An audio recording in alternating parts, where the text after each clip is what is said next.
having that fear of failure and looking at it now as the way that I do now, I kind of sabotaged a lot when I would set really high goals and really high expectations.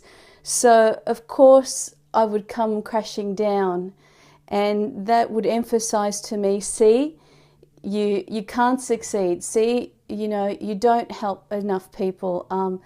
It was almost like the negativity in my mind saying, you should have listened to the fear, because see, you didn't do it. You failed your goal again and again and again and again. And it was really tiring, and I kind of got sick of looking at my journal and, setting goals and then not reaching them. So I sort of thought, well, look at the way that when I was talking about my students, look at the way that I would encourage them and, even if something failed, what was the lesson? And I'd even get them to self-evaluate and criticize and critique their own work, as young artists. What did they learn? What techniques did they have? What experience did they gain? How were they growing as an artist? What could they learn from the situation? So I started to apply that, and I still do, to myself when I have the fear of failure arise. So before I set a goal, I think about what I'd want to achieve, how it helps others, because that's my thing. I love helping others, how it will benefit others, and setting a goal more realistically now.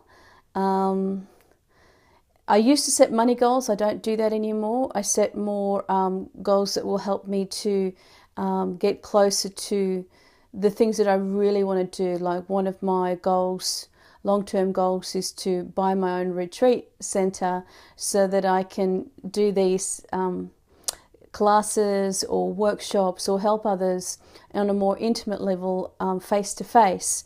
So that's one of my big goals. So rather than, that used to be a money goal, like getting a deposit for the place and then trying to hit that goal of, say, 50,000 by a certain time, and then not hitting it, and then, failing, feeling like a failure, and then, wanting to set another goal, but fearing that I would fail again. And so there's all these parts that go into creating and manifesting this fear of failure coming true, so that I do feel like a failure. And when I strip it back, it's setting goals that were really, really high.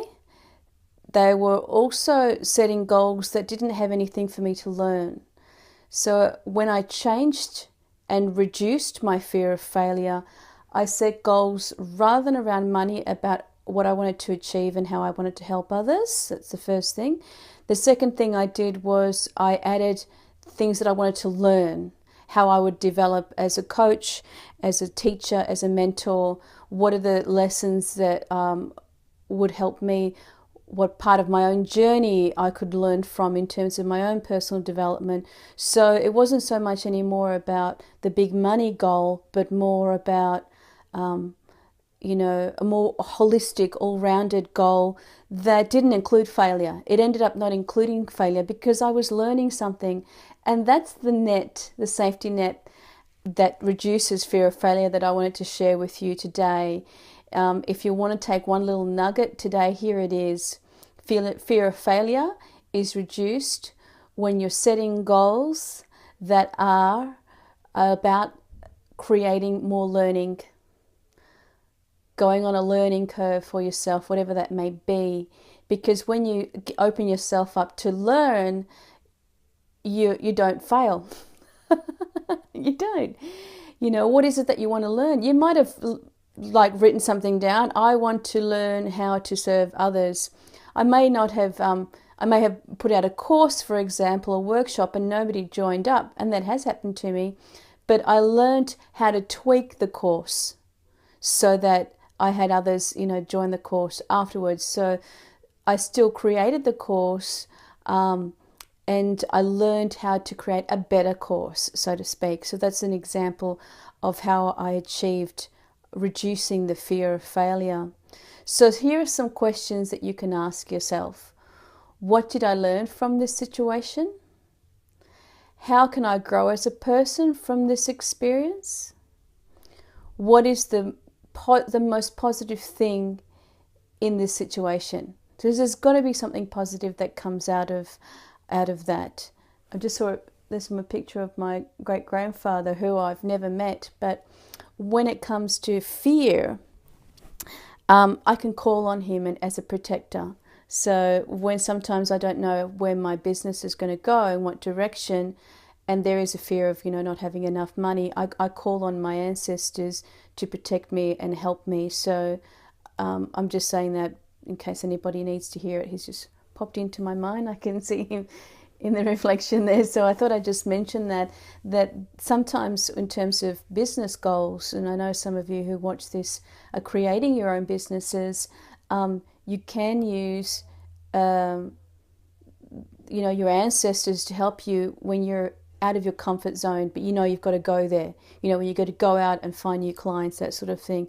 It's really scary, and you don't want to set yourself up for failure. So set some goals that are going to be more about learning something new, and protect yourself with your ancestors as well.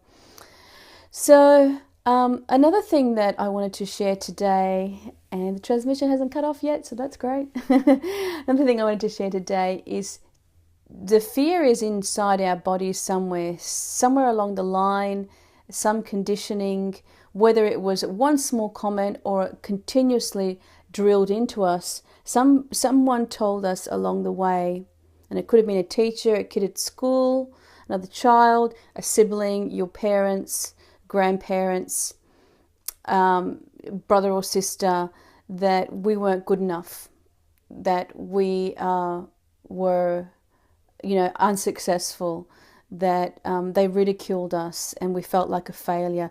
Somewhere along the line, some of us still have traces of that conditioning, that I'm not good enough.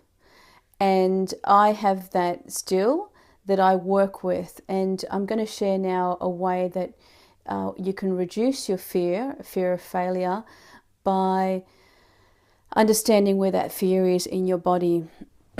So if you're sitting, I'm going to do like a quick meditation with you now.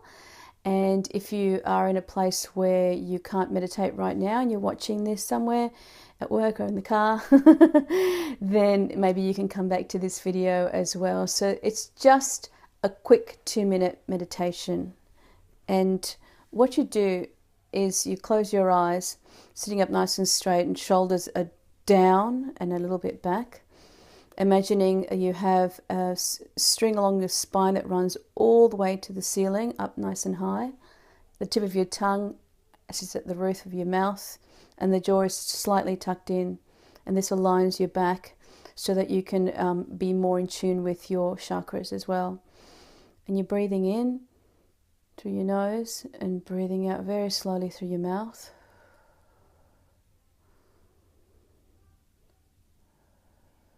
And you just need to do this for 2 minutes. But what you're doing it for is to notice where the fear is in your body. And you can call upon it if you are looking to clear it. And you can do this right now. You can call upon, where is the fear in my body? And just breathing in and out. And all you need to do is just concentrate on your breath, and still until you start to feel an ache or a niggling feeling somewhere as you're breathing in and out. And you can use your intuition to ask you, is this the knot of my fear? Is this where my fear is stored? And you breathe now into that area. If you get a yes, breathe into that area. It could be anywhere in your body, your shoulders, your neck, your temple, stomach. Check in your solar plexus. Is it stuck there? In your back? Is it in your organs, internal organs, in your heart? Is your fear about sadness? Check if your lungs feel heavy.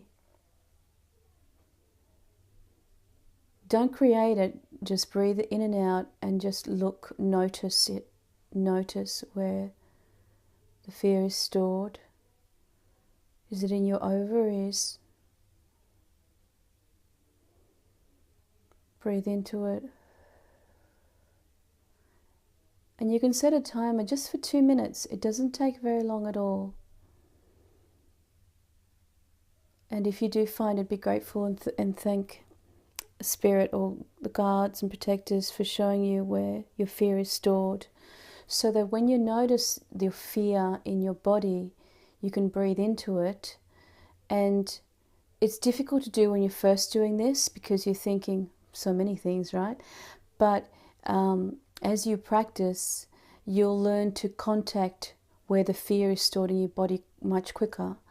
And once you start to breathe in and breathing it out, breathing the fear out, you'll be able to do that much quicker and release the fear in your body much quicker, to the point where you don't, practicing it so much to the point where you don't have to sit in a quiet place to do that. You can do this at work. You can do this if something's coming up, if you're visiting relatives or your parents. You can do this drinking a glass of wine at a party, really, because you're breathing, you're becoming more familiar with your body and understanding where that fear is stored. Things that may be triggered are released. So that is something that you can naturally do with time to alleviate any fear of failure. And that fear starts to dissipate. The more you practice, the more you acknowledge it, the more that you don't allow it to paralyze you, so that you can move past it. It will be in your body, and even if you've been practicing meditation for over 20 years, you will still feel the fear, but you can move through it. You're not stuck in it, you're not paralyzed in it. It feels like an ache, and then you can clear it. And that's really how I overcome fear of failure and still practice to overcome fear of failing, because, you know, it's all so relative. Sometimes we set our goals so high and we're perfectionists because we like detail, we like things done properly. There's nothing wrong with that. It's just when we allow it to paralyze us and stop us from doing the things that we really, really are called to do, that's when we need to really work with these tools so that we can understand our failures and our fears and transform them. So I hope that this video has helped somebody out there who was struggling with paralyzing fear of failure from perfectionism. You can move through it, you can move past it, and you can do that physically to start with, which I encourage you to do through meditation. All right, my dears, tomorrow is Tuesday, so I will be not coming on live. However, Wednesday we can do an oracle reading together, as well as learning more about our intuition. Until then, my dears, if you're watching this replay, thank you so much for watching. If you think that this video will help somebody that you know that you feel needs help with paralyzing fear, please ask them to join the group here, and I will of course accept them with your recommendation, so that they can also access this video and other videos that I have about fear and anger. I'm going to do this series of fear and anger on our Mondays here together on Facebook Live. All right, have a great evening or morning or afternoon wherever you are in the world. Bye for now. Mwah.